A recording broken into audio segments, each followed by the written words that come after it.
Marcos 10, 46 a 52. Diz assim a palavra do Senhor, pode acompanhar mesmo assentado como você está. E foram para Jericó. Quando ele saía de Jericó, juntamente com os discípulos e numerosa multidão, Bartimeu, cego, mendigo, filho de Timeu, estava sentado à beira do caminho. E ouvindo que era Jesus, o Nazareno, pôs-se a clamar: Jesus, filho de Davi, tem compaixão de mim. E muitos o repreendiam para que se calasse. Mas ele cada vez gritava mais: Filho de Davi, tem misericórdia de mim. Parou Jesus e disse: chamai-o. Chamaram então o cego, dizendo-lhe: tem bom ânimo, levanta-te, ele te chama. Lançando de si a capa, levantou-se de um salto e foi ter com Jesus. Perguntou-lhe Jesus: que queres que eu te faça? Respondeu o cego: mestre, que eu torne a ver. Então Jesus lhe disse: vai, a tua fé te salvou. E imediatamente tornou a ver e seguia Jesus estrada afora. Que o Senhor abençoe a leitura da sua palavra e que Ele aplique aos nossos corações nesta noite. Baixe sua cabeça, querido, feche seus olhos. Pai, precisamos ouvir a Tua voz neste instante. Precisamos entender a Tua mensagem. O Senhor quer falar conosco.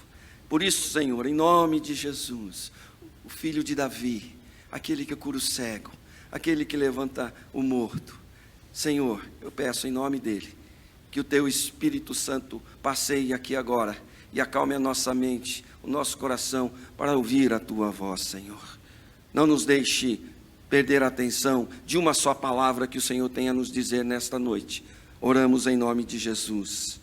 Amém. Meus irmãos, considerando a situação atual em que se encontra a sociedade brasileira e também a mundial, com o avanço da violência, da discriminação racial, da perseguição, a verdadeira pregação do Evangelho, causando muitas mortes, alguns questionamentos também se levantam nesse instante de pessoas que dizem: é o fim do mundo, Jesus está voltando. O que mais falta para Jesus voltar? Acho que não falta mais nada, já aconteceu tudo de ruim que possa vir a acontecer neste mundo. Tudo isso nos faz pensar no tamanho do espanto, tristeza e apreensão que tem afligido a humanidade nos nossos tempos. E isso devido ao momento presente, em que vivemos, um momento de insegurança, de incertezas quanto ao futuro dos homens. É guerra, ameaça de bomba nuclear, fome, pestes. Acabamos de passar por uma pandemia mundial e ainda sentimos os efeitos desta pandemia. Como viver num mundo cheio de incertezas? Ao longo da nossa história, da história da humanidade, a humanidade tem provado do sentimento de incertezas que hoje permeia a nossa sociedade. Sentimento este que nos faz olhar para o mundo e perceber que tudo está cada vez mais piorando. Os homens estão mais violentos, sem paciência, necessitados de urgentes realizações, que buscam freneticamente e buscam para preencher e satisfazer seus desejos, o seu coração. Mas, diferente de nós, o Senhor Jesus nos ensina e vai nos ensinar nesse texto que acabamos de ler, que toda a incerteza, preocupação, toda violência, toda discriminação podem ser minimizadas quando depositamos a nossa fé no Salvador e temos nossa visão espiritual aberta para que assim enxerguemos qual é a vontade de Deus para a nossa vida. Você já parou para pensar qual é a vontade de Deus para a sua vida? Como comunidade de Cristo, como igreja do Senhor, qual é a vontade de Deus para nós? A sua vontade é que levemos as boas novas de salvação até aos confins da terra e a todos que necessitam de ouvir e ver a manifestação da graça salvadora de Deus sobre a vida do pecador. Nesse texto, bem conhecido de todos, chama-nos a atenção a importância que Jesus dá àquela vida atormentada pela cegueira física e pela pobreza humana, a ponto de dar a ele a libertação e de torná-lo um cidadão do reino da paz, do reino de Deus. Jesus, naquele instante, mostra com a sua atitude, e uma atitude gentil, como sempre, educado e gentil, que a sociedade da sua época e também da nossa época deveria caminhar de maneira diferente, buscando uma cidadania de paz e não de conflitos. Porque Ele é a paz. O seu reino é a paz.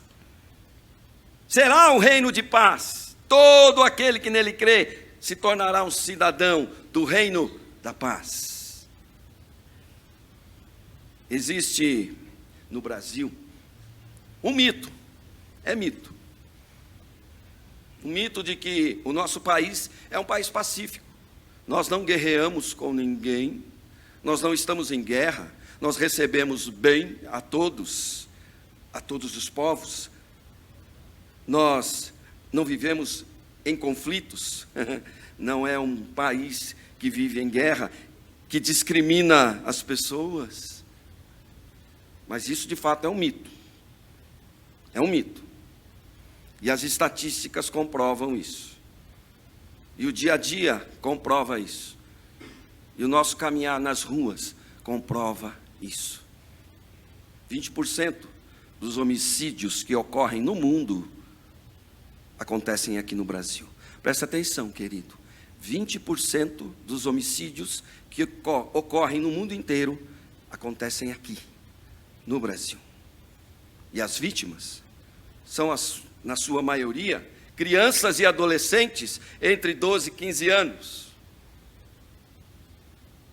Nos últimos 20 anos, pasmem, houve um aumento de 429% de casos de homicídios entre adolescentes e jovens negros e pardos na idade de 12 a 29 anos no Brasil.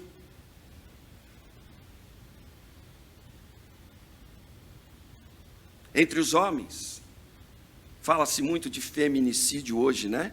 E tem que se falar mesmo. Mas, preste atenção, entre os homens, nos últimos 20 anos, aumentou-se em 11 vezes o número de homicídios em relação às mulheres. No Brasil. No Brasil. Vivemos num momento de normatização estrutural da violência no Brasil e no mundo.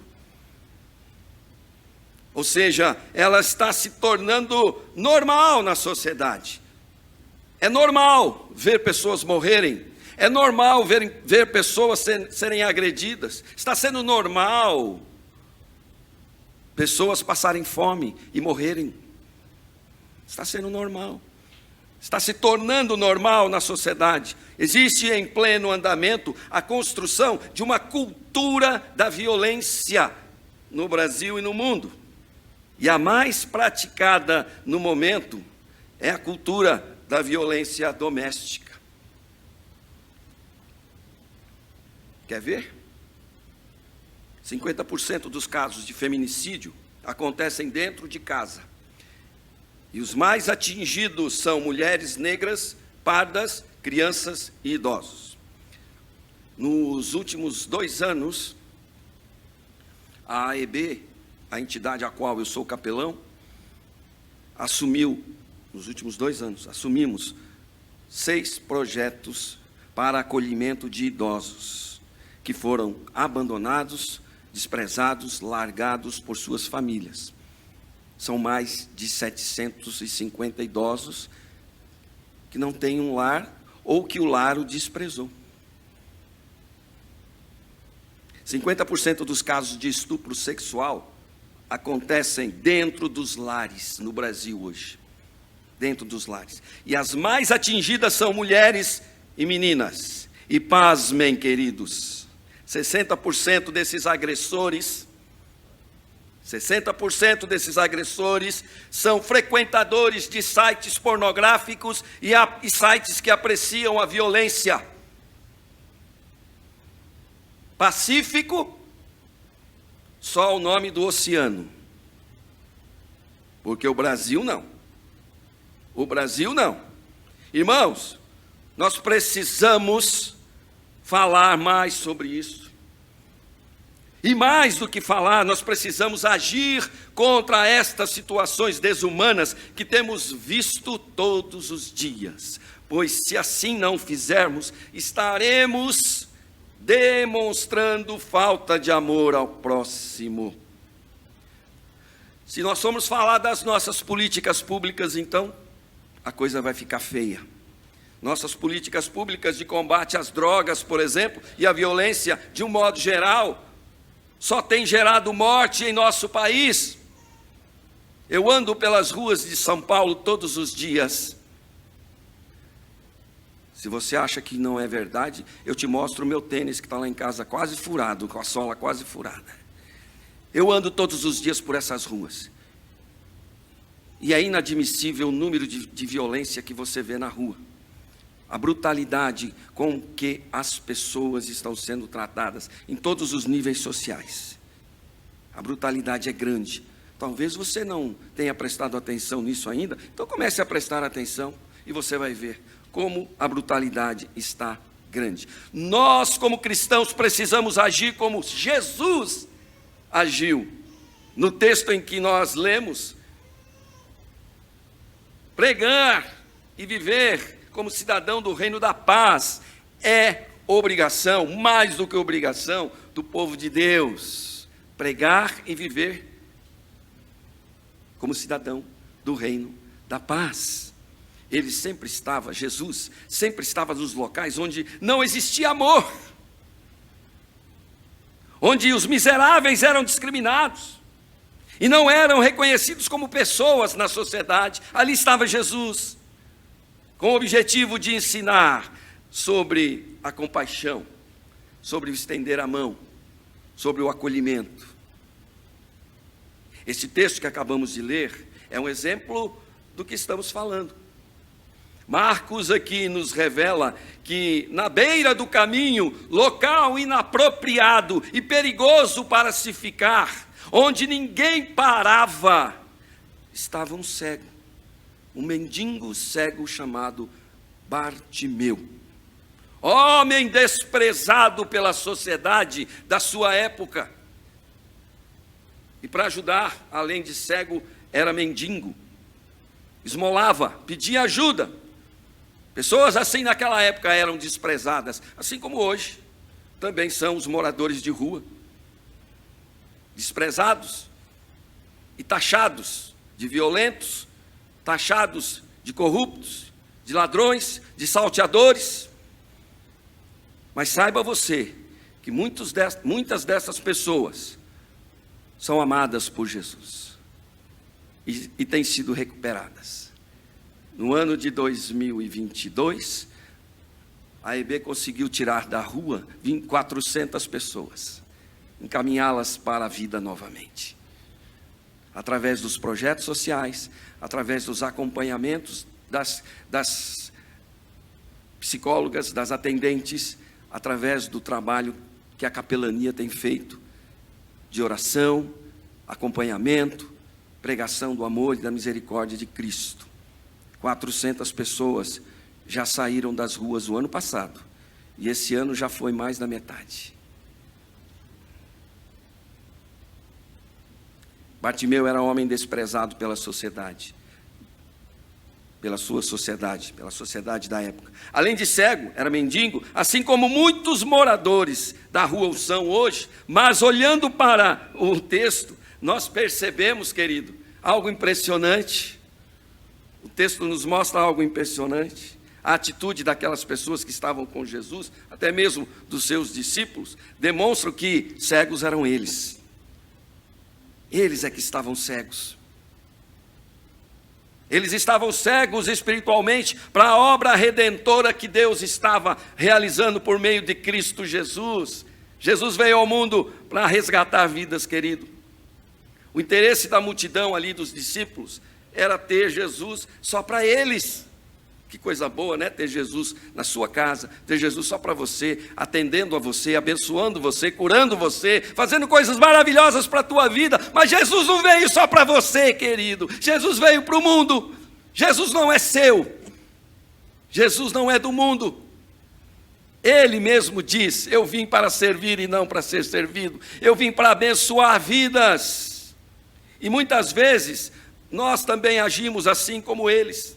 Egoístas, cegos, com interesse de ver apenas Deus servindo a nós mesmos. Queremos as bênçãos para nós. Não valorizamos as pessoas e nem as suas necessidades. Só pensamos em nós, afastando assim as outras pessoas de Jesus. Era o que estava fazendo aquela multidão ali, mandando ele calar a boca, ficar quieto. Não se intrometa, Jesus não tem tempo para você. Presta atenção, ele vai passar, ele tem coisas mais importantes para fazer. Jesus, filho de Davi, tem misericórdia de mim. Aquele homem não perde a fé. E nós também não devemos. Nós não devemos valorizar as pessoas só por interesse. Se ela tem algo a me fornecer, eu a valorizo, senão eu a desprezo. Nós temos vivido assim na sociedade. Ela só tem importância para nós se tem algo a nos oferecer.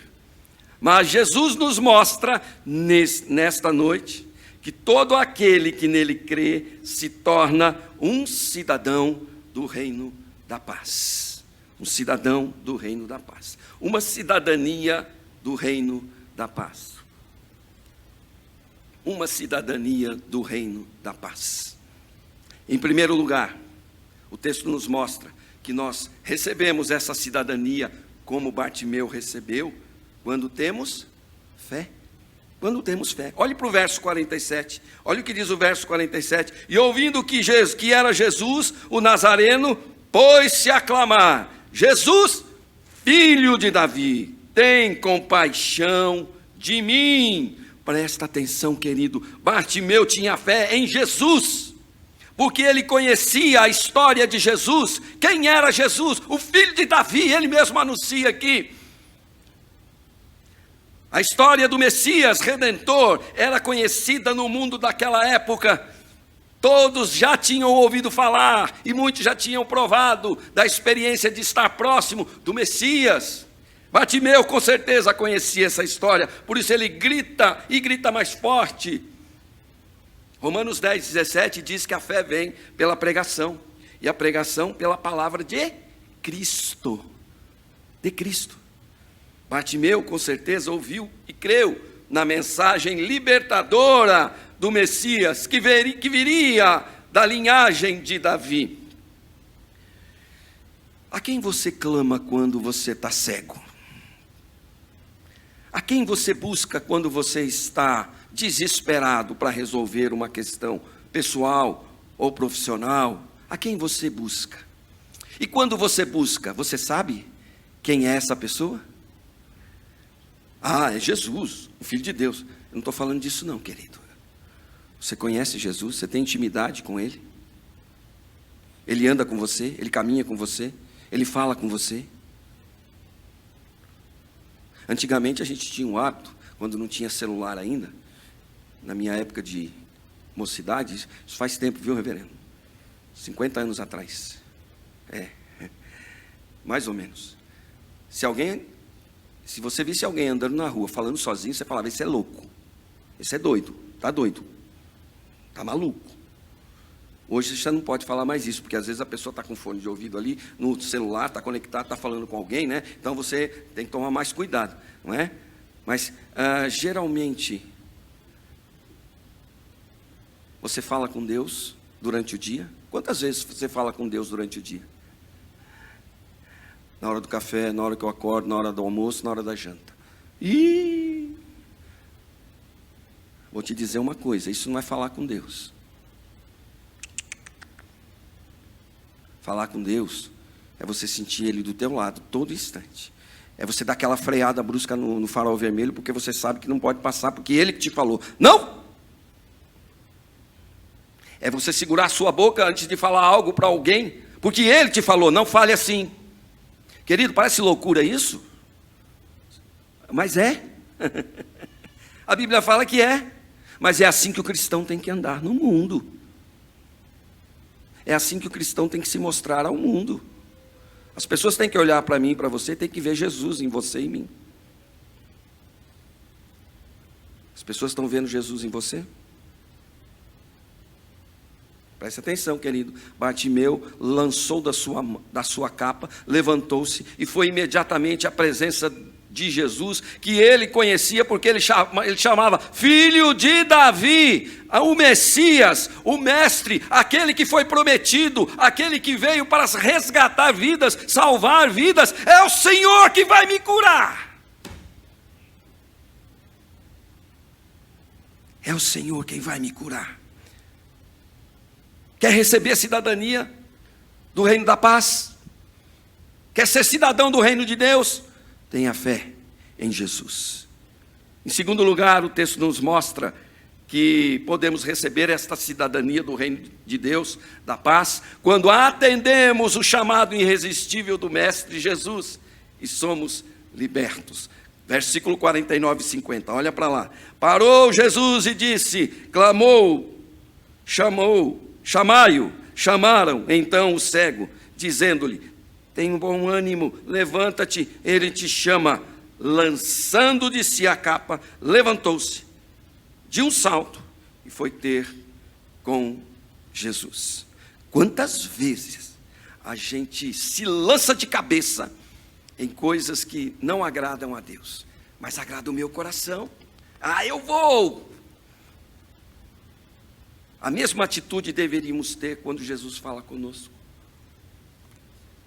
Lançar-se de cabeça, lançar-se de corpo e alma na vontade do Pai, fazer a vontade dEle, custe o que custar, porque Ele é o Jesus, Ele é Jesus, o Filho de Deus, aquele que me resgatou, é Ele que está falando comigo, não tenho dúvida nenhuma, vou seguir a sua vontade, atenda o chamado irresistível do Mestre, e Ele é irresistível mesmo para os filhos dEle. Calvino, falando desse chamado, falando que somos atraídos por sua graça irresistível, né? Segundo ele, graça irresistível ou vocação eficaz. É a ação do Espírito Santo de forma a convencer o eleito e infundir, colocar, despertar nele a fé salvadora. João 6, 44 e 45 afirma que, portanto, todo aquele que da parte do Pai tem ouvido e aprendido, esse vem a mim. É tão fácil identificar uma pessoa que não anda com Deus. É tão fácil, sabia disso? Basta olhar para a vida dela e ver como é que ela está andando. Se ela está obedecendo, se ela está ouvindo a palavra de Deus, se ela está se relacionando com Ele diariamente. É fácil. Aí chega na igreja, pastor, minha vida está um caos, e vai continuar.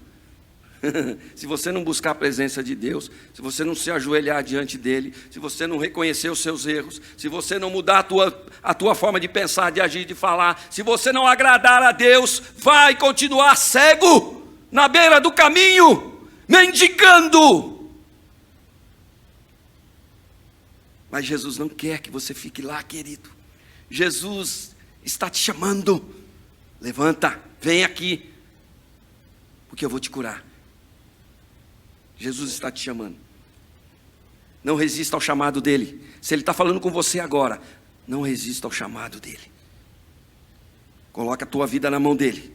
Mas Senhor, eu vou ter... Não interessa. Eu vou ter que largar minha família? Não interessa.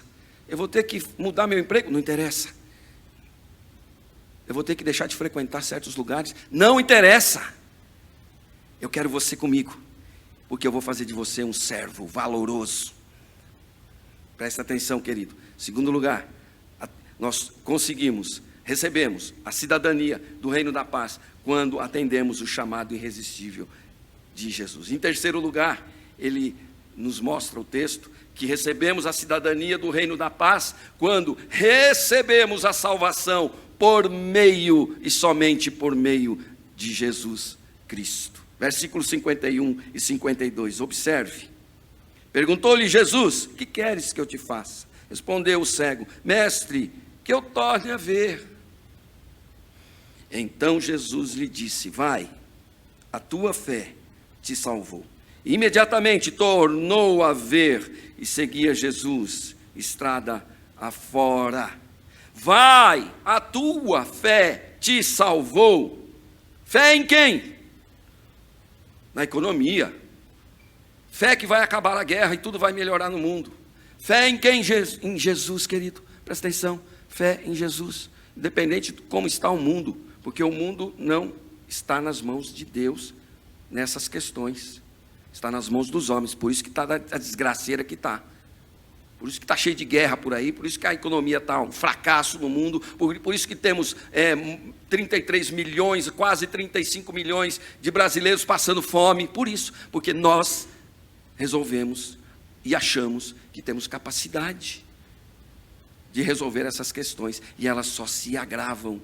Porque elas não estão na mão de Deus. Jesus é o único que pode nos salvar.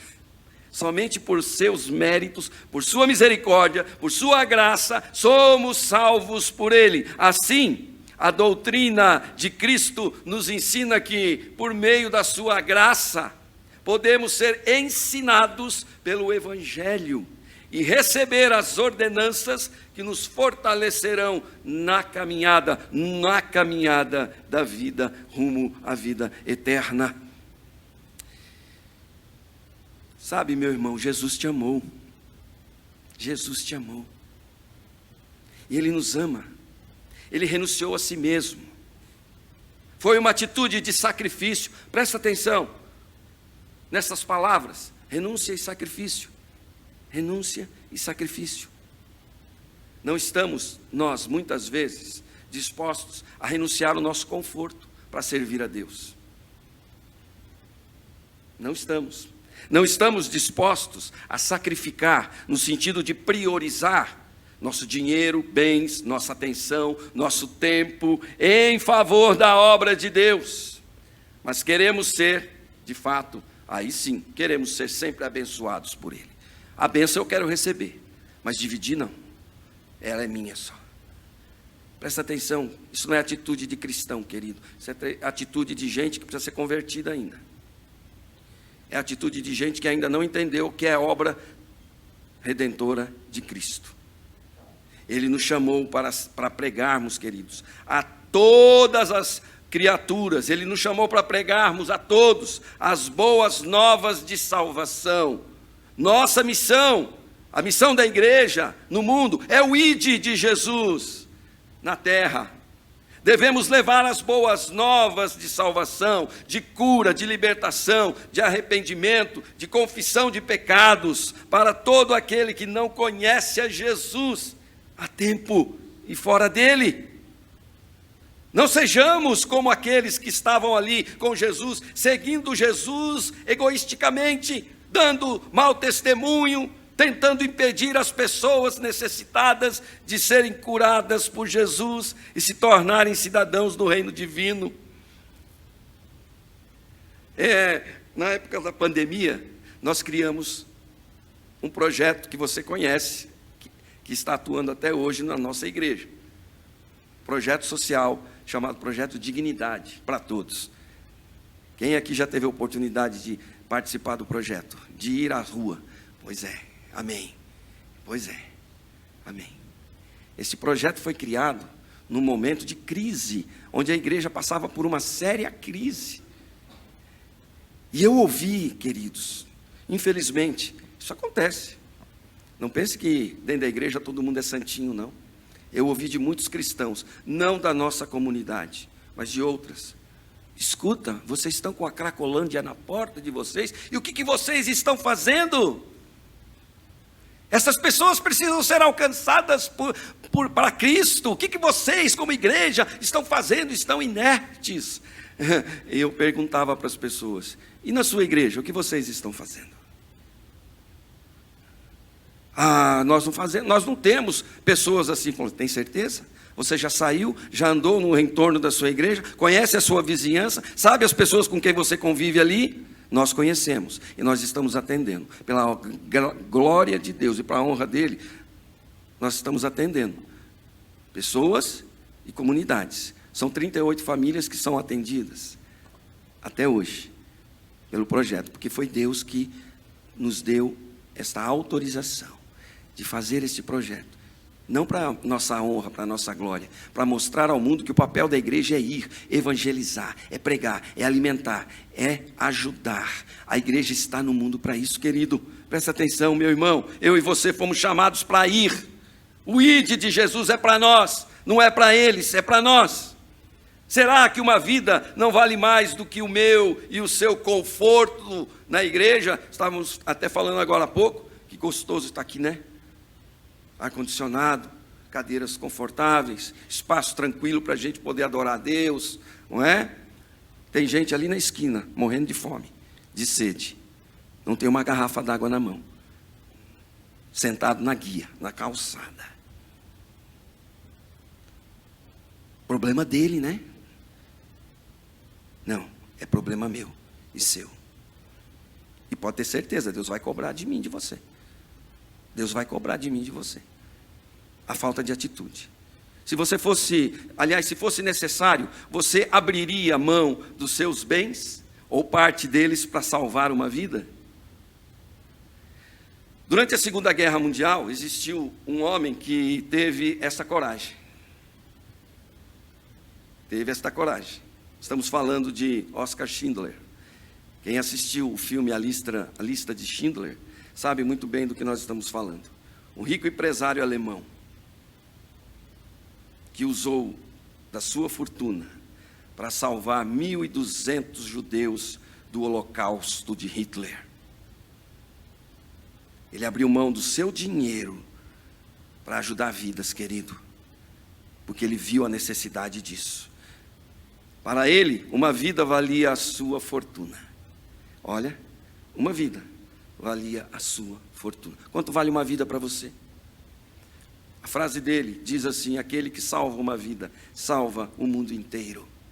Aquele que salva uma vida, salva o mundo inteiro. No seu e no meu tempo, tem espaço para evangelização? Você tem evangelizado pessoas durante o seu tempo de vida aqui nesta terra?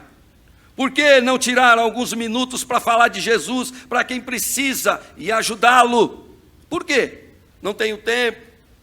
Está dando uma de fariseu, é? Igual lá do bom samaritano que foi espancado na estrada. Não tenho tempo agora, preciso ir ao templo para adorar. Vai lá, querido. Vai lá adorar. O bom samaritano fez e mostrou com a atitude dele o comportamento que deveria ser ou deve ser nosso, de cristãos. Precisamos pregar o evangelho. Como a igreja do Senhor, como filhos de Deus, como cidadãos do reino da paz, precisamos nos preocupar mais com os perdidos.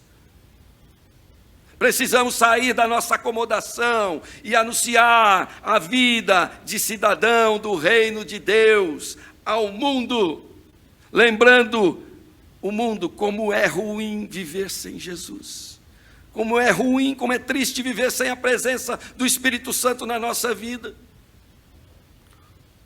O mundo está perecendo, e nós estamos muitas vezes, queridos, aconchegados dentro das igrejas, acomodados com a nossa vida cristã, e o mundo está perecendo, as vidas estão indo para o inferno. Mas não é problema meu, é problema meu e é problema seu. Quanto vale uma vida para você, querido?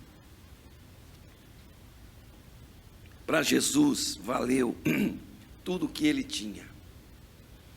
Para Jesus, uma vida valia tudo o que ele tinha. Tudo o que ele era. Para buscar o cidadão do reino dos céus, ele fez. Nós estamos dispostos a servi-lo como ele deseja?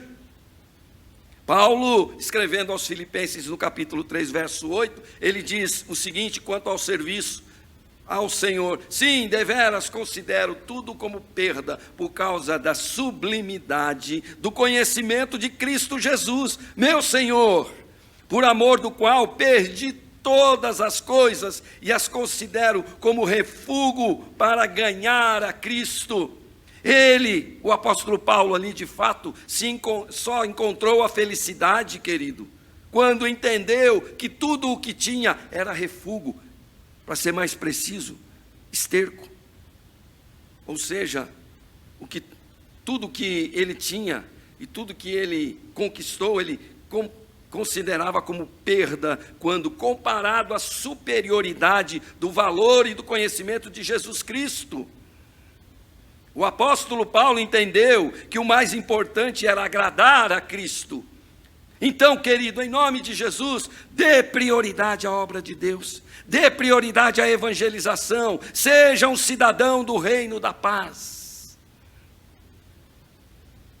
Ao darmos preferência às pessoas perdidas, encontramos o verdadeiro sentido para a paz e para a vida. Satanás, ele quer e faz isso constantemente. Ele quer te afastar da presença de Deus, do compartilhar da sua fé com as pessoas, colocando em seu coração, em nosso coração, coisas, situações que alimentam o nosso ego, que nos deixam felizes, mas que nos distanciam da vontade do Pai. Preste atenção nisso, querido. Lembre-se, você foi chamado e escolhido para realizar uma missão possível, não a impossível do Tom Cruise. A possível, que é de Jesus. Não é a impossível do Tom Cruise, não. É a possível que é de Jesus. Qual é a missão possível que Jesus nos deu? Qual é a missão possível que Ele pede para nós? Viver para Deus como cidadão do reino da paz, honrá-lo, obedecê-lo e levar as boas novas de salvação aos pequeninos. Esse é o papel, essa é a missão possível da igreja. Lembre-se, Deus lhe pedirá conta do que você deixou de fazer, do que nós deixamos de fazer, por amor à sua obra. Querido, o cego foi curado. O texto diz que o cego foi curado, porque Jesus teve compaixão dele e o transformou em um cidadão do seu reino de paz. E hoje, o Mestre Jesus também quer curá-lo, quer curar você da sua cegueira espiritual, para que você e eu, para que nós vejamos que devemos servi-lo, porque Ele, sabe por quê? Porque Ele nos ama. O que queres que eu te faça? Jesus está perguntando a você hoje: o que queres que eu te faça? Eu quero convidar você agora a clamar como Bartimeu fez ao Senhor. Eu quero convidar você a baixar sua cabeça, a fechar os seus olhos e a falar para Jesus: Jesus, filho de Davi, tem compaixão de mim. Tem compaixão de mim. Baixe sua cabeça, querido, feche seus olhos e diga ao Pai do céu: obrigado, Deus, porque um dia o Senhor olhou para a minha vida. Em Cristo eu fui valorizado diante de Ti. E hoje quero ser instrumento de Tuas mãos para que outras vidas sejam alcançadas pela Tua graça, pela Tua cura. Obrigado, Jesus, por valorizar a minha vida. Fale isso ao Senhor nesse instante, querido. Coloque-se diante dele e diga: abre os meus olhos, Senhor, e me deixa ver a tua vontade, para que eu possa cumpri-la e agradar ao Senhor. Pai, em nome de Jesus, que desafio o Senhor nos traz nesta noite. Somente pela tua graça, somente pela misericórdia, pela tua misericórdia, pelo teu perdão, nós podemos largar a nossa capa, nós podemos largar aquilo que nos impede de te servir, de caminhar contigo, levantar-se, ouvir a tua voz, obedecer a tua palavra, somente pela tua graça. Nós cremos em Jesus, nós cremos em Jesus, o filho de Davi, e conhecemos este Jesus, mas queremos ter mais intimidade com Ele. Pai, nos permita fazer isso, para que possamos te servir com alegria, possamos te alegrar com singeleza de coração, possamos andar conforme o teu querer, Senhor, que a tua igreja se desperte para o necessitado. E não estamos falando aqui, a Bíblia também não fala aqui só de um necessitado físico, mas de um necessitado espiritual. Nós precisamos, ó Pai, ver vidas sendo restauradas pelo Teu Espírito Santo, pela ação do Teu Espírito Santo, pela pregação da Tua palavra. Mas se não pregarmos, se não vivermos, não veremos.